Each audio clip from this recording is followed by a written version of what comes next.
Hello, everyone, and welcome to the Pirates Fan Forum here on DK Pittsburgh Sports Podcast Network. I'm your host, Gary Morgan. With me, as usual, my good friend Jim Stamm. How you doing, brother?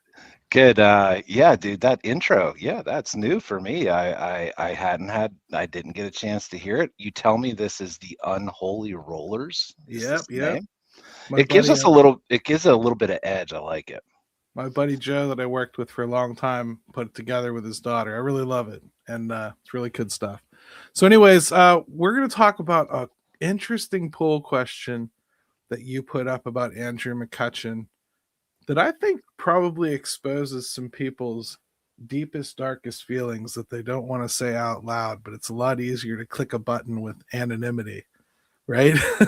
Oh yes, yes. That's So why. we're gonna That's talk why about they're fun that. to do. And we're gonna talk about O'Neal Cruz a little bit. He's doing some different kind of training this off season with some different players and trying to really focus on getting better in certain areas. Jim, I don't know if I'm pushing it too far, but it really feels like a guy that maybe has matured over the off season, or at least is ready to take his career a little bit more seriously. Yeah, I mean, I would hope O'Neal Cruz realizes this is a very pivotal season for him. So to see him saying the things he said, and then you see him doing some of this work, even hey, not just hitting, like it's got to be in the field too, buddy. Like, so that to me is good. I think this kind of pressure on a guy is a good thing because it's going to drive him to, hey, if it doesn't work out, it won't be because of lack of focus or trying. Right. I mean, he's working with guys like David Ortiz and Wilton Guerrero Sr., who we just actually picked up his son in the international draft, Wilton Guerrero Jr., and Excuse me. cousin of Vladdy Jr., of course. So, like, Right. and then and Kevin Kiermaier out in the outfield, which I think is a really, really good source of information. There haven't been too many better center fielders than Kevin Kiermaier over the last few seasons. So I think, if nothing else, he's talking to the right kind of people. David Ortiz, really good power hitter, really good controlling the barrel, really good understanding his strengths and weaknesses. Wilton Guerrero, not all that acclaimed of a major league hitter, but he could hit for contact, and he kind of knew how to handle getting on base and being a pest. And then you got Kiermaier fixing his arm slot and teaching a better technique in the outfield, right? And then the Pirates bring in a coach that claims his priority number one is to turn O'Neal Cruz into the star he's supposed to be. The Pirates have a lot of eggs in this basket, right? A lot. A lot. I mean, this is what you should be doing with a guy that, I mean, let's be honest. They're going to need O'Neal Cruz and Brian Reynolds to be better. O'Neal Cruz needs to be a lot better than he was last year, especially the second half of the season. So, and just getting in the mindset of coming in and not waiting till spring training to do all your work and like really ramp it up. It sounds like he's been already doing these things. So, good for him. I would love it to see him just explode this year. Whether it'll happen, I don't know. Right. Obviously, we're not going to come to a conclusion where we say we know anything definitively. I'm just saying, you're looking for good signs. I think we've seen quite a few of them. And listen, if you listen to my other show, I made a joke about cutting his hair early on, and then he actually did it. But I kind of wasn't kidding. He spent so much time trying to keep that hat propped on his head in center field. I can't imagine that you start getting into seriously training at getting better out there and don't get irritated that you're constantly picking up your damn hat. Hey, It kind of felt like it was coming. Whatever you need to do, man. So maybe it's Hey, Cutch did this sometimes too. So, fresh start. That's how I'm looking at it. Funny because Cutch was the first person to find out that he did it. O'Neill called him like right away to tell him that he did it. Almost like everybody remembers the famous moment when Cutch cut his. Yeah. And it wasn't a transformation moment for Cutch, but it really kind of was like they're ready to go for it now moment, right? Like Yeah, and not in the way of the youth, he was a veteran right then. Yeah, and I think too, like, Cruz doesn't have to come in like a emotionless robot. I want him to have fun and play hard. You know what I mean? Like, and try to be that type of player, because I think when he's doing that, he's at his best. I'd like him to find ways to have fun by playing the game the right way. That to me is almost more important. Like, start reprogramming his brain into like making the best possible jump on a ball is something that you should have a big crap eating, skunk eating crap smile on your face over. Like, Yeah. that's the kind of thing that you should be like super excited about. And uncorking that big throw to the right base, is something that I want you to be excited about. Right, I know what you're saying. Everybody tends to, and probably him too, is you fall in love with the flash at times, your own flash and what you can do. But there's something to be said for being just consistently a good baseball player. And Gary, the funny thing about Cruz is this: he started out so well last year, and so he was carrying them. He was like the only person hitting early on. Yeah, I mean, to the point where we're like, oh boy, here it is. He's morphing into what we thought he could be. So the interesting thing will be this year is how he starts, and everybody kind of, waiting to see how that goes through the season, and not holding your breath, but like, he needs to put it together for a whole season. He really does. Yeah, because I mean, you think about the estimations that people have, and I want to get into the betting odds right now, so that just got released for where all the NL Central should finish this year. They just released that from FanDuel, and I wanted to bring that up in a segment too here, because I gotta say, like, the Pirates are like an O'Neill Cruz being much better than he was last year, away from outdoing a lot of people's estimations of what this team could do.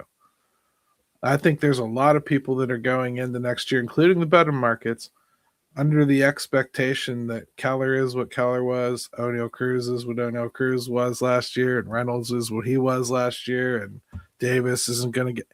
And I think, like, you look at this team through that magnifying glass of like, all of these guys are what they are and they're not going to get any better. Yeah, not good. You know what I mean? So yeah, I just think it was always going to take improvement from these guys, and I'm happy to hear from so many of them the things that they have been working on. They're all exactly pitch perfect so far. Now you got to see it on the field, but like where everybody's head's at so far. Yeah, I think what was 76.5 wins for the Pirates, I think, was what I saw for their win totals. It was like 74.5.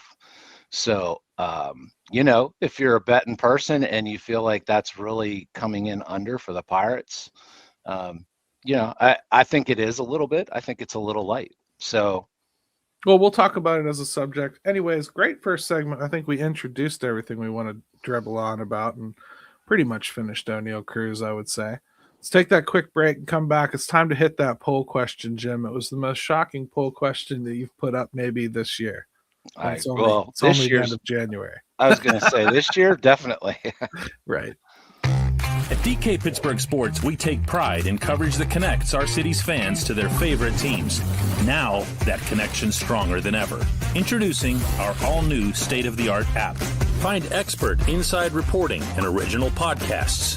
Check live box scores. Track the latest stats. Chat it up with our community of thousands of fans, all in one place. The new app from DK Pittsburgh Sports. Coverage that connects. Hey, everybody, welcome back to the Pirates Fan Forum here on DK Pittsburgh Sports Podcast Network. So, Jim, your poll question was about Andrew McCutchen. I mean, and nothing's been going on with him at all. I mean, No, all quiet on the Cutch front, even from him.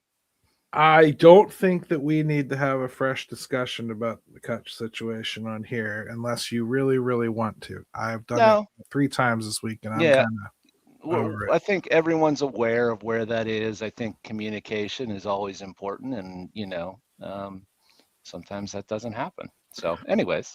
So your poll question was pretty simple and difficult, of course, because that's what you're trying to do when you put out poll questions. People who commented that it shouldn't be that way. If I know what you're going to say before I put out the poll question, why would I bother?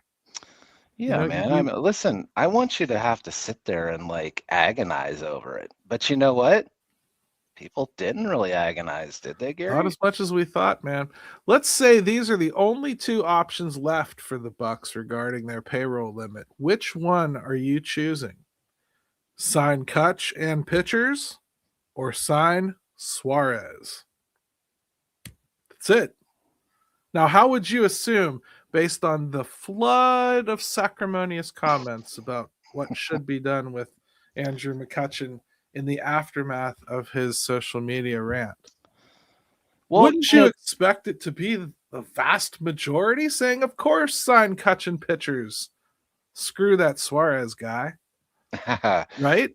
Well, yeah. I mean, and that's sometimes where these things come from. I'm like, man, it's just overload on the Cutch thing, which if that's your thing, great. You love Cutch, you want him back, fine. I'm not judging that. I think you can make an argument not to, but that's okay.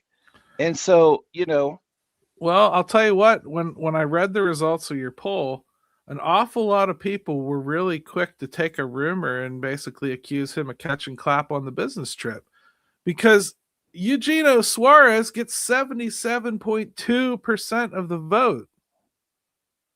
And Andrew McCutchen and pitchers only gets 22.8%. Jim, explain it to me. The city's ready to implode about this.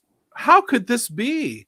Is it really that under the guise of anonymity, people are perfectly fine with making a baseball decision, but when in front of others where they can be judged, they go with the sentimental choice?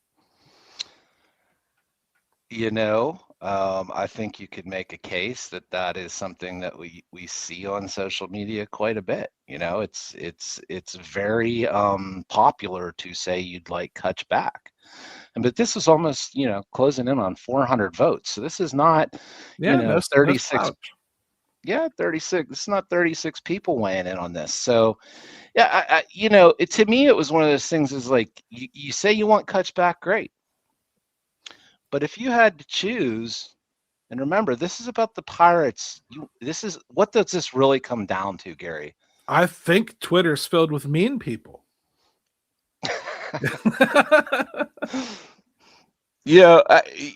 Doesn't it come down to you're sitting there trying to make a decision on how the Pirates could best be successful? Yeah, and right? I could make an argument that there's better paths to it than bringing Cutch back. I really do. I don't think this is a true binary decision out there, but I do love the exercise here of the poll question, because I think it exposed something that most people don't want to admit. They are of the belief that Cutch is declining. They are of the belief that if we're really going to take a step forward, we need to step completely out of the past. I do believe there's a part of people that would really like this to be its own thing and not be connected to the last decade. I think there's a lot of people that would be happy if they were able to move on and do this without him. Yeah, I think when push comes to shove, you know, and you're sitting in the privacy of your own home, you like to say things about like, I wouldn't do that, or I would do this, or whatever we're talking about, right? Or an athlete takes a large chunk of money to go play for the Ravens, and you say, well, I would never let money be the final say in that. That's a sellout. And then what would you do if you were in that situation? The So other side of this thing I wanted to bring up, Jim, is just I doubt people really looked at it this way. But those results tell me something. Boy, are we overestimating what Suarez is as a player. for sure. My God, are we overestimating? I know he can hit a lot of home runs. I know he can. I'll remind you that he doesn't every year.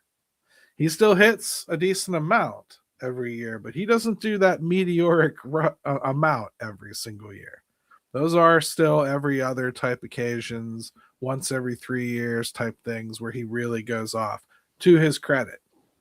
And again, I'm not saying he wouldn't be a good addition to this team, but he's going to hit all those home runs. He's never going to walk. He really can't play defense. And I can't stress that enough.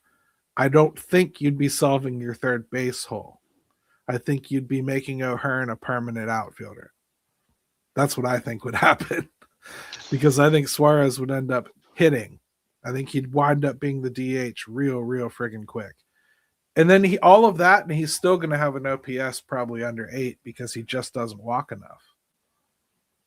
Yeah, He's I mean, not a bunch. right. Like, you're essentially bringing him in to do one thing, and that's hit bombs. And, 49 is a big number, but that's not normally where he's at. I think that's tied for his career Right. high. And importantly, his normally where he's at is still more than most of what they have and would still be very welcome. I hesitate to push this too far into like the he sucks territory. I'm not there. He's just not worth the season is on the brink if we don't get, or we're in the World Series conversation if we do territory. That's not what this guy is to me. I think he would be a nice cherry on top of the sundae to really round out the offensive package that you brought in. But I don't think that he's 100% the player that you think he is. If he was a lot more complete than he is, there's no way he's still on the board, though. Right. I think the market is telling you something here, which is, yes, I'm sure a lot of teams would probably like to add him, but at what cost? And is he still I have my reservations about how many other teams at this point, Jim, because first, I don't think there's an awful lot of openings at third base, really, as I look around the league. And there's really 2 guys out there that I hear a lot about. Alex Boehm, who the Phillies won't move unless they bring in another third baseman, which the only one they would bring in is Suarez. And I don't believe they think he can play defense. So I think they've backed off of it. Seattle, where he wants to play, and they've got Colt Emerson and a couple other players that they want to get in over there. Yeah, they've got young guys. They don't need him as a DH. I believe that's where he really wants to go. I could see him taking a lesser 1-year deal just to be happy and be there, right? The Reds I've heard, but I don't believe, because the Reds haven't done anything this offseason and they've been extremely vocal about not spending more. I think teams are very content right now just to see what the market does with him. Yeah. Teams, the ones that are out there. I think it would surprise people. I think he's a really good player. I would take him. I want the Pirates to do this because I think the home runs alone for this team are important. I do think that. So I'm not underselling him or taking a dump on him, but I think most fans would be surprised that, career OPS is 792. His career OPS plus is 112. Mm-hmm. The home You know, runs are the spectacular number. yeah, Everything he's else is very average or below. He's not a yeah. complete ball player. That's all I'm saying. Like, so these people that are like, do whatever it takes, 3 years, 65 million, whatever. I don't think I want to do that. And I don't think I want the Pirates to do that. I really don't. And there's pushing in the chips, and then there's pushing in the chips recklessly. I'd rather, if I'm going to spend money and it's just going to be on a guy that does nothing but hit home runs and I'm no longer concerned about third base, I'll go get Ozuna. I think he'll be right around the same price. If anything, I think he's more consistent with the bat overall. I just think that might be the way I would go, as opposed to like following this guy who clearly doesn't want to be here. I heard North Shore 9 the other day saying, like, we all have heard he doesn't want to be here, but where have you actually heard it? Well, they know the answer. We've all heard it in the chatter in the back rooms. It's not like anybody's going to print that crap. Like, we've all heard it because it's out there. That's why. And they know how to play this grapevine game enough. On top of it, too, I mean, like, he's still unsigned. So, I mean, clearly he's trying to get a path and a deal for him that he figures is the best value and the best fit. It's not hard to put 2 and 2 together that he probably doesn't think that that's the Pirates. Yeah. So, and Gary, I agree with you. Like, if you told me, hey, plan B is Ozuna and I get him maybe a little bit cheaper, and as far as like his overall numbers for essentially the same thing, which is a DH, Ozuna's probably a little bit better. I guess, how firmly do you believe that Suarez is not a third baseman anymore? The reason I ask this, Jim, is because if I'm overreacting to it and he can play there and everybody needs to just be like, shut up. Yeah, it's not as good as Hayes. I think it's worse than that. I think it's like, this is a bad idea. Bad. Do you feel that way, or am I overblowing it? Because I've watched him play there, and I've seen him make some good plays. He has a good arm, but he's too old to be getting taught new technique over there. He makes a lot of throwing errors, doesn't get to everything. I don't see this team accepting it. I think it's a DH. Yeah, I mean, at the risk of not wanting to be a guy that stares at numbers, I really wish I could have seen him play it better or play it more. Obviously, I'm not sitting up at 11 o'clock at night watching. Well, I mean, you weren't going to see it in the playoffs because Seattle sure as hell wasn't going to let him on the field in the playoffs. Yeah, my guess is if the Pirates did somehow sign him, that you might see them try him at third and see how it goes. It wouldn't shock me. I see somebody in the chat here brings up, I think it was Martin first, with maybe the poll could be, would you like Suarez or extend Connor Griffin with that money? They're not related. Connor Griffin's first year of a contract like that would be like $5 million. Even, I mean, like, you're talking like, this is, if you approached him right now, you're talking like you could get away with offering 8 years, $100 million, and have a good chance of it being taken. Like, it's he's not going to make money for 6 years, guys. Like, right. Least... It's more of a poll to design to make you think about now, where that is something where you're talking now and the future, a good ways. So I think, like, I was trying to put people in a box where it matters now. Right. And I don't think the Griffin thing it does that. No, I would just say, like, it would be about the structure in that role. And you're talking about dumping what, 22 million on a guy this year. You wouldn't be paying Connor that probably for 3-4 seasons in a structured deal like that. So I don't think it would be one or the other in that case, but Yeah. that is something they should absolutely do, though. Oh, for sure. Because you should be doing that regardless of what you're doing now. Yeah. If you can do it. That's kind of what I mean. It shouldn't affect it, really. I said we have a comment here about Baseball Savant normalizes home runs to park. It has Suarez hitting 42 in Pittsburgh. That is the lowest by ballpark for him. I would just say, okay, but he's only hit more than 42 home runs twice, and that was one time last year. He's not been a 40 home run guy for most of his career. I think I'd also say Arizona probably adds 5 to 7 just because of the altitude, and Baseball Reference isn't going to tell you that because it's basing it all on wall distance. That's all an imperfect science, all of that stuff. I think honestly, to me, like if you had him signed and you got 34 home runs out of him, I think I would take that in a heartbeat, but that's what you'd be paying for. I'd probably take 25. I mean, like I would be my low water mark for it.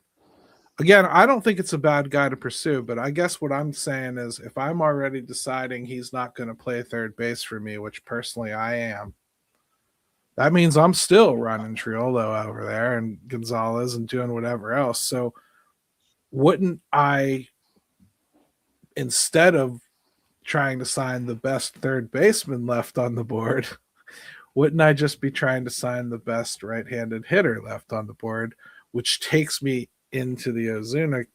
You know what I mean? Like, that's what changes the calculus for me. Like, I'm chasing this third base wet dream that isn't going to ever get caught, because even if you catch this target, he ain't going to play there much.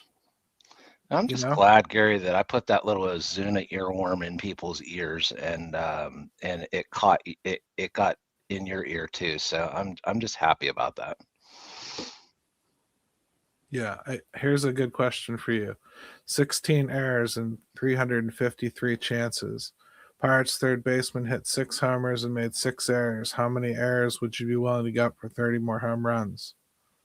Well, they already brought in 30 more home runs, Hearn and Lau. So let's not pretend that they're starting from 0. Okay, first of all, they've already done some damage there. And I do expect Oneil Cruz to hit more than he did last year. And I do expect Brian Reynolds to hit more than the 16 he hit last year. And I do expect Henry Davis to hit more than he did last year. I mean, I could go around the diamond and tell you all the places that I expect more home runs.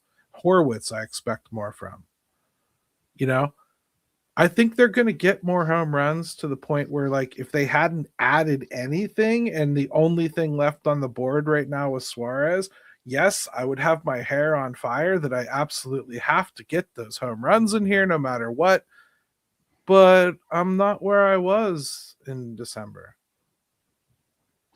Yeah, I think too, like, it's a known position that can be upgraded, obviously by Pirates standards, right? Like the fans. And then he has third base next to his name. So just by virtue of that. Well, so does Andujar. I'd rather have him. Well,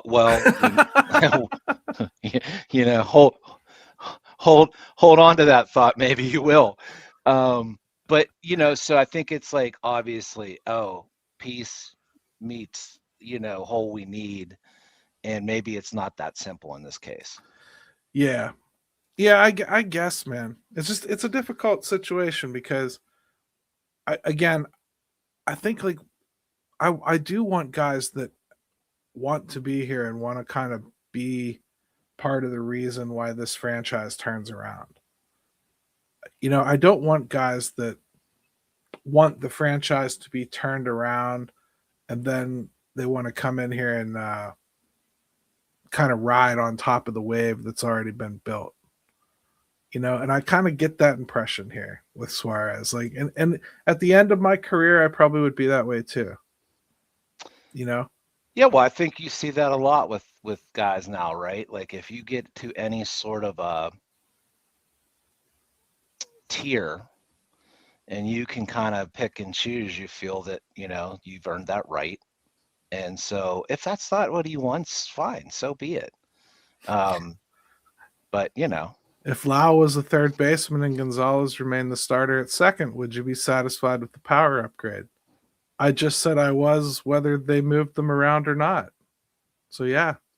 Yeah, I think too, like you got to be real careful about just like throwing guys all over the place and just moving them around. It's like Lau's a second baseman at this point, and that's enough. And let's just make sure that he can stay healthy and play second well enough. Well, I mean, I think he can still play outfield too. I think he can still play corner outfield in a pinch. I think he can still play first base. I think he can still DH. So I think Lau being really versatile is a cool thing. And O'Hearn's more But versatile. not third. No, not third. Not at No. this point. No. But I'm saying like him being able to just bounce all over the place like that, it really does make a whole lot of things open up. I mean, we were even talking to Don Kelly was talking at Pirates Fest about some configuration that I hadn't even thought of yet, which was because I don't think it'll ever happen, truthfully. But he brought it up. Horwitz moving to second, Lau DH, O'Hearn at first. Like he was talking about all these different possible ways he could move guys around, and I was thinking to myself, yeah, I mean, you'll get dizzy watching guys move all around the diamond like that, but you're right, you really could. They're injury proof, I think, in on the right side of the diamond. I think they have enough redundancy built in over there that they should be safe. The left side's where it's weak, and I think that's maybe we should refocus what our discussion. Maybe it's not just chasing home runs anymore. Like maybe we kind of forgot that certain aspects of the prescription to fix what ails us did kind of get filled already. And now we need to refocus on what completes this team. Would that be somebody that can actually play the position as well as hit? Because if not, I feel like you're going to end up going with what's here already anyway. To steal a Bill Cowher line, it's a fine line, right? Between, putting guys defensively, getting what you need offensively, and still making sure that you can field the baseball and support this pitching that you have. And so that is, to me, is like the fine line we're dealing with here is how do you get enough offense in play, but not sabotage yourself defensively where you're essentially giving away close ball games that you need to win as a team on the margins, so to speak. Yeah. So how do you balance that? When you build your team on pitching too, I just don't know how you hang a meatball over at third. I don't know how you do that. When you have a gold glover on your team, it's a tough decision for a coach to make. Especially, again, I encourage you to look at the lineup. Don't just look at like the expectation of some number of home runs you expected them to bring in like it's a video game and they're going to do what was on the back of their card. Look at the lineup. Look at the spots. Look at the guys that you would really want in it. I personally want Mangum in it. I think Mangum is the oil that's going to allow this whole lineup to move. Just because he keeps hitting the baseball, moving things forward, playing small ball in the middle of all that, just to keep things moving. I think you got O'Hearn, you got Lowe, you got Horwitz, you got Reynolds, you got Cruz, you got Davis. Do we really not have room for one guy who's just defense only? Or is Henry already that? Can we not have two? Well, that's the thing is like going into this season, I think if we had a little bit more assurances, about a few guys fans might be willing to say to themselves, okay, I think we can get away with it, right? I think we can get away with Triolo at third, even if he's light hitting. But we are if you counting. knew you were going to get 30 home runs out of Cruz. If you knew you were going to get 30 home runs out of Cruz. Does that make you finally just go, okay, I can stop the endless pursuit of power and while just damning everything else? You know what I mean? Yeah, I guess you could. To me, I look at it as like the 30 out of Cruz, or just the production evenly throughout the lineup of where we think guys could be and probably should be. You know, either one, I think you can look at that and say people might be a little more accepting. And you know what? If Triolo could just,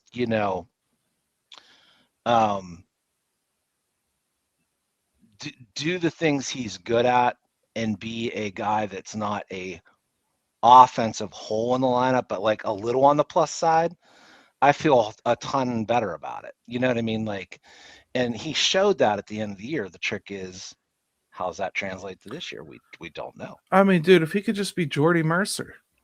Yeah. I mean, I've comped him to that player a billion times now, but that's all he needs to be.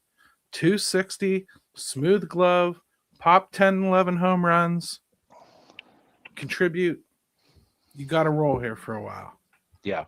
To me, like that would be the best case scenario. And I like that. think it's I like much that of a stretch to think that's there.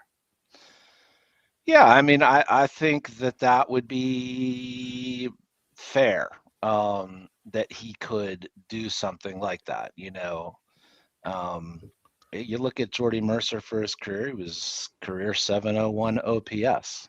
So just get in the sevens, buddy. If we can just do that. Start it with a 7.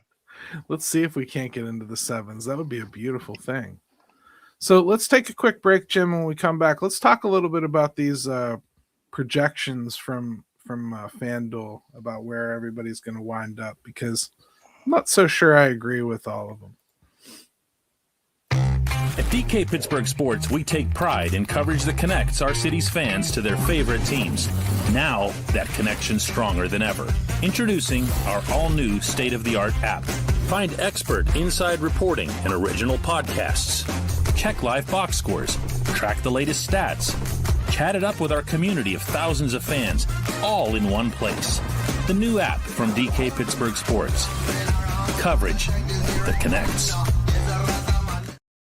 Hey, welcome back to the Pirates Fan Forum here on DK Pittsburgh Sports Podcast Network. Make sure you hit subscribe, because I'm really bad at promoting, because I get busy doing other things during the day, and I don't want you to miss an episode, so don't. So, Jim, the latest win prediction numbers came out from FanDuel here, and the Cubs came in at 88.5. So they're predicted to win first place in the division. They've swapped out Tucker for Bregman, which I think is more of an even swap than people want to admit. And maybe not long term, but this year.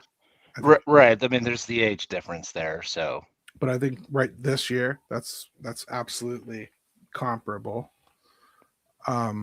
If anything, it helps their lineup balance a little better. Now, where are you getting the win over unders from? Just out of curiosity. FanDuel. Okay. So the Cubbies 88.5, and they did that, and they added Edward Cabrera. They pretty much kept their pitching staff together. They improved their bullpen. I don't think that they did anything else major to the lineup. So I guess I can feel them being pretty much the same as they were last year, right? Yeah. I mean, nobody's going to give you a betting line up over 90 for, a team that doesn't look like, a World Baseball Classic lineup like Dodgers. But well, I mean, other than the Dodgers, nobody tops 92.5. Right. Brewers 83.5. Now This this is shocking to me. It shocked me. There's two things in the NL Central with this that I thought were a little surprising. First of all, this just shows you how stupid betting is, and don't do it. And this show's not sponsored by it, so I can say whatever I want. And I've retired from betting a long time ago. And I just don't do it. The Brewers, though, like Freddie Peralta, they lost, but they've got a really good young core of pitchers coming. They've still got Woodruff, I think. They've got a good lineup with some good young players still. Like Churios is not at the height of his powers yet, and I think he's going to get better this year. I mean, Terang's really good. They got some good players, man. Like I think they're being sold short. I certainly don't think that they're set to take like a 10-game loss from what they did last year. Is Freddie Peralta that damn good? Geez, that's like a 15-game loss from what they did last year. It's like, I mean, what are we talking about here? Them going 83 and 79? Yeah. Yeah, it's like, whoa, I don't see that. I hope they're right. I hope they're wrong elsewhere. I don't see that either. That's insane. I thought the same thing. I'm like, wow, unless the Reds did jack this offseason. In fact, they got worse. They lost Austin Hayes. Who have they brought in? Nobody that I can think of note. No, as a matter of fact. They're fighting with their catcher, Stevenson. Might even put him on the block here. Yeah. But they 81.5. They didn't do anything. So my question is, how did they get worse? Like, how did they get worse from last year when they didn't do anything? Well, I guess maybe people could see them. Maybe they overshot a little last year. Okay, but who got better in the NL Central to have done that to them? Like, according to the betting odds they put together here, I don't think they thought about these teams having to play each other. It doesn't make a lot of sense that they fell backwards. That's all I'm saying. I don't care. I think they stink. I just think Francona, he tends to get what he's going to get out of his talent. And if you didn't change his talent from last year, well, I've watched him coach other teams enough to kind of figure I'm going to get what I got last year because that was the top of the mountain. You know what I mean? Mm-hmm. Yeah, it's interesting. I think Cincinnati is an interesting team to watch this year too, just because they did have that. They got in, the fans got a little taste. They're going to want more this year. Is it there? I don't know. Well, the Pirates came in at 76.5 wins, which you already called out in segment 1, but 76.5 wins. And I got to tell you, Jim, on paper, right this second, the Pirates have a better roster than the Reds. They really do. Yeah, I would agree with that. I would take our pitching staff over the Reds. I would take our lineup over the Reds right now. The Reds have an awful lot of bets they're placing, just like we do, but they didn't bring in nearly as many proven bats to help. Right, and going back to I think we underachieved last year, certainly offensively and with certain key players. So, I would, if you're forcing me to take one over the other here, I mean, I would definitely take the Pirates. That doesn't mean I think they're going to do anything special. It's just I just think they're better than the Reds, and I can make a better case. Yeah, I can make a better case for the Pirates. And then the Cardinals, 70.5. I bet that's not right either. Arenado barely played last year, so shipping him off means nothing. They got a bunch of good young players back for trading Sonny Gray, including a couple starters that are at least serviceable enough to have been major league starters last year. Their lineup is, young and they've got some good players. They haven't traded Donovan and Gorman yet and whatnot. And they still got Wynn and Weatherholt coming up probably this year. And I have my doubts that the Cardinals fall all the way to a 70-win team. Yeah, you're talking about them. Last year they went 78 and 84, so you're talking maybe 70 and 92. That's hard for me to imagine. I know Sonny Gray though and Arenado are two big pieces. I get it, and they actually Wilson Contreras too. I forgot traded him off too. That's true. But I personally think trading off Wilson Contreras is a plus because I think he's a horrible player. He's a-hole factor is off the charts with him, but he's still a good hitter. Let's not. Yeah. Let's not. I'm allowed to hate him just like I hate Javi Baez. Okay. Sure, absolutely. But I think they've probably undersold most of the NL Central. I believe this entire division will be better than the marks they were given here. Yeah, I think that probably is the takeaway if you're looking at everybody. And what were the Cubbies again? They were like 88 and a half. That's probably about right for the betting market. I was going to say, like, maybe the Cubs, I can say, okay, that's kind of where I feel comfortable with that. Everybody else, if the Brewers finished with 83 and a half wins, I think what that would be is me going like, you know what, for once the devil magic didn't work. Because that would assume that they had a ton of injuries, that more than they could recover from, and they didn't find the magic beans to pull the pitching staff together after trading an ace again. Yeah, or like 3 years in a row. Or like their bullpen had a horrific year. Like it happens every once in a while to a team where like everything looks good, but their bullpen's just an absolute disaster, and they're blowing games left and right. They're the Tampa Rays of this division. They're never ever going to have anybody say that they're going to finish at the top and be really good, but they're going to be every once in a while because they get underestimated. The Reds, I thought they played out of their shoes last year. So I guess I could see them dropping back a little bit. Again, I'm not that impressed with their roster. Their starting rotation, I think, is dangerous. But when you have the one that you think is more dangerous, it tends to not be as scary. And I just don't think that they have the lineup to recover from it.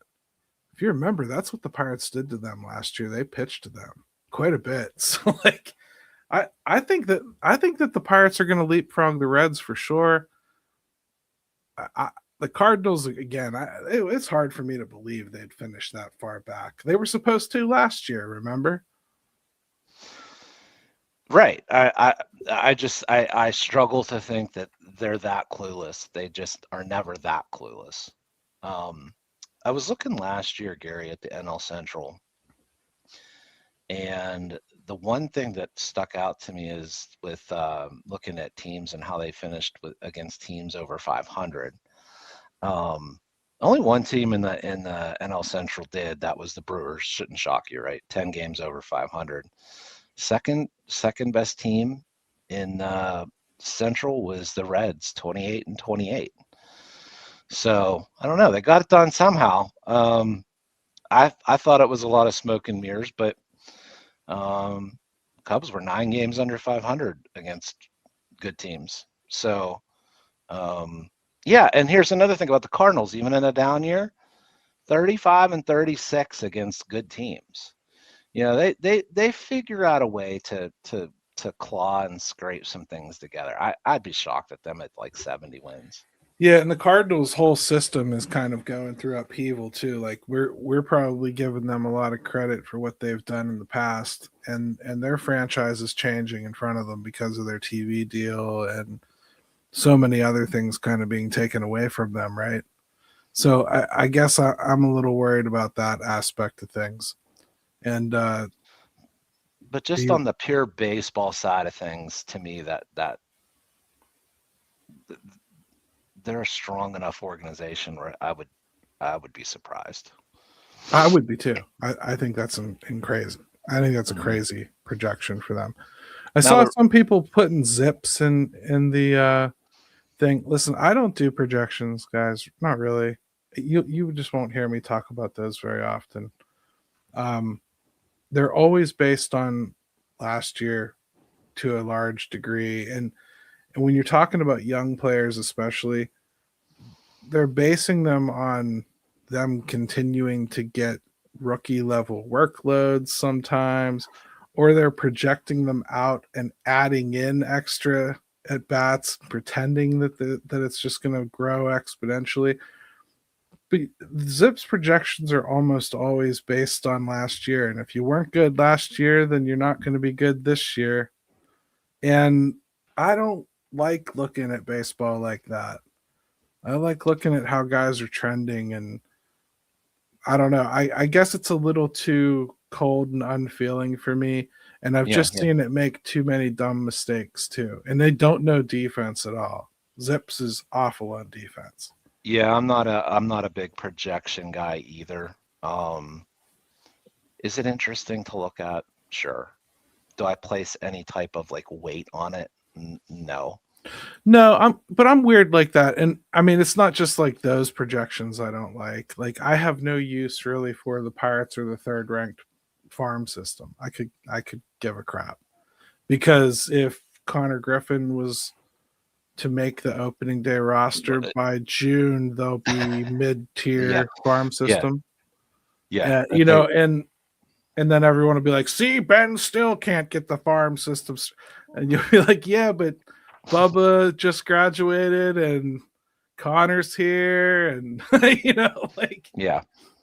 those Now, numbers to me are fake too." So does anybody have the stones to be taking the over on the LA Dodgers at 103.5 games? no, I don't think they'll win 103.5 games. I don't think they care about it. I don't either. That's why I don't think they'll win them. Right. Like I think they've kind of got a blueprint of like whatever you need to win the division, and then we crank it up for the postseason. Yeah, we're gonna get in because look around you. This is our ticket to the dance. We'll get there. You know what I mean? And then it'll be time to play for real. And then it'll be time to party. I mean, that's kind of what you're paying for there, you know? And it is what it is. I think the Giants are going to be probably competitive in that division, though. The Giants look pretty good. I like some of what they brought in. Pitching staff looks strong. Their offense is always pretty up front. Buster's pretty aggressive. They should be pretty good this year, I think. Padres have to start taking a step back. The league in and of itself is weird because the Mets have a gigantic payroll. I look at their roster. I'm not 100% sure how all the parts fit together.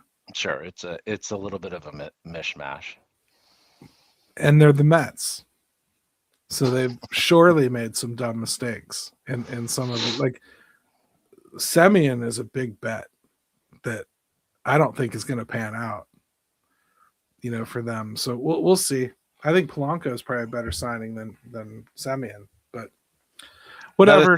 Another thing interesting on here, just because we're talking about it, is like they do have the Braves at 89.5 games. So like definitely seeing like a jump back up for them.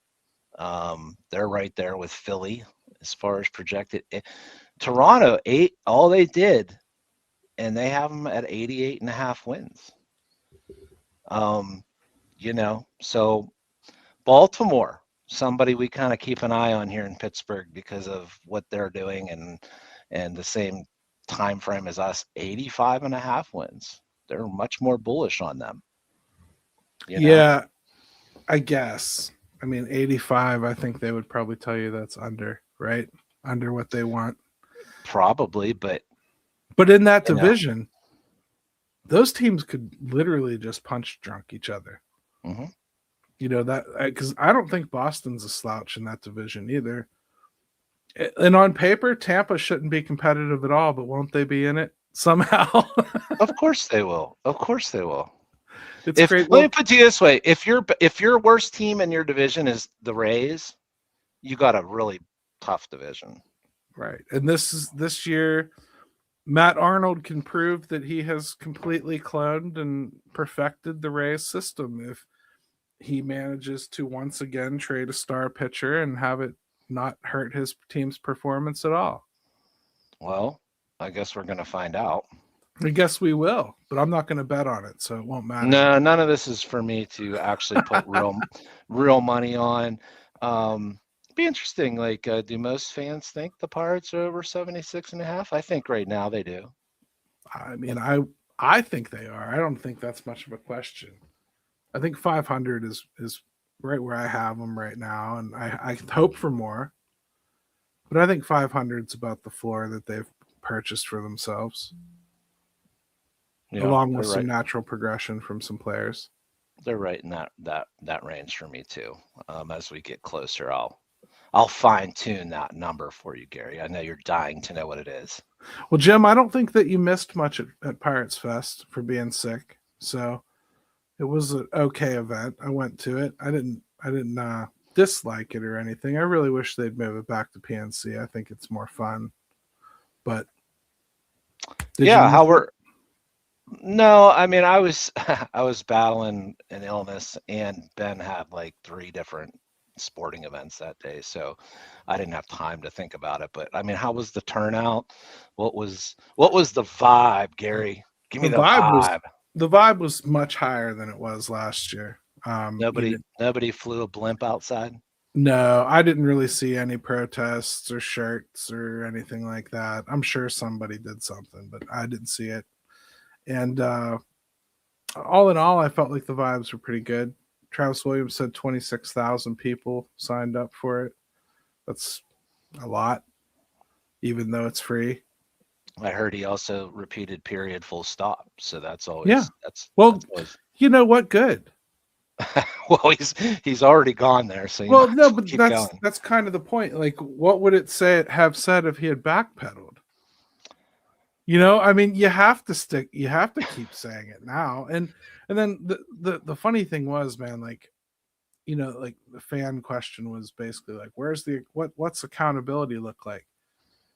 And I kind of just sighed when it got asked. Like, I understand why it get asked, but what are they going to tell you? I get fired? Nobody's ever going to say that.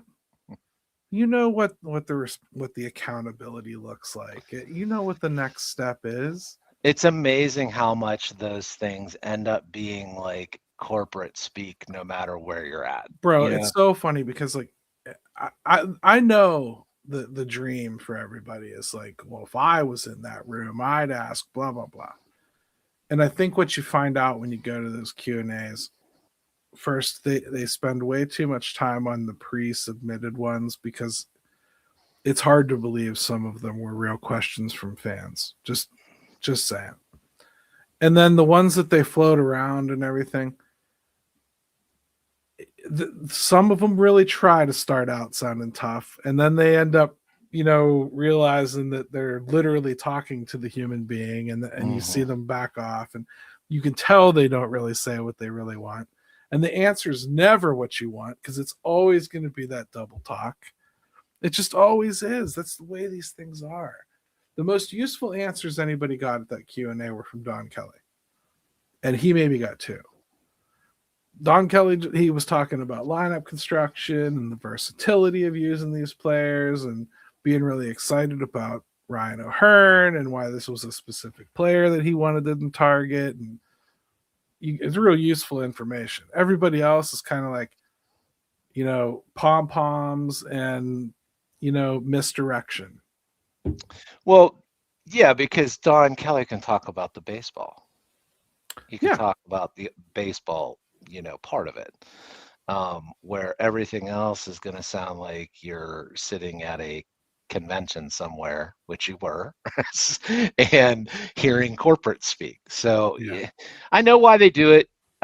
It's better than not doing it. I don't want to, you know, lose sight of that fact, but those are the answers you're typically going to get. So, well, Jim, what do you say? You want to get out of here for another week and say goodbye to January?